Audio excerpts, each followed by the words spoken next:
నవ్వలేక ఏడుస్తున్నా, ఏడవలేక నవ్వుతున్నా. నా మనసు ఏ దారిలో నడుస్తుందో నాకే అర్థం కావడం లేదు. ఏడిస్తే బలహీనురాలనని అంటారేమో అన్న భయం, నవ్వకపోతే బాధలో ఉన్నానని అడుగుతారేమో అన్న సందేహం. అందుకే బాధను గుండెల్లో దాచుకొని నవ్వును పెదవులపై పెట్టుకొని తిరుగుతున్నాయిలా. రాత్రి నిశ్శబ్దంగా మారినప్పుడు, అందరూ నిద్రలోకి జారుకున్నప్పుడు నా ఆలోచనలు మాత్రం మేల్కొంటాయి.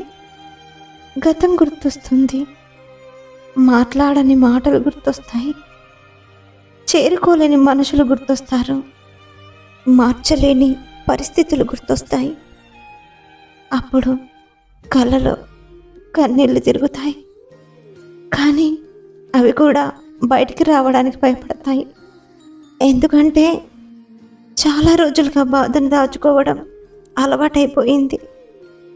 ఇప్పటికీ నేను నడుస్తూనే ఉన్నాను.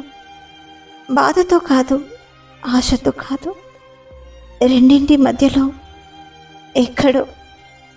ఒకరోజు ఈ నవ్వు నిజమవుతుంది, ఈ కన్నీరు ఆగిపోతుంది, ఈ బాధ కథగా మారుతుందేమో అన్న ఆశతో ఆ రోజు వచ్చే వరకు నవ్వలేక ఏడుస్తున్నా, ఏడవలేక నవ్వుతున్నా.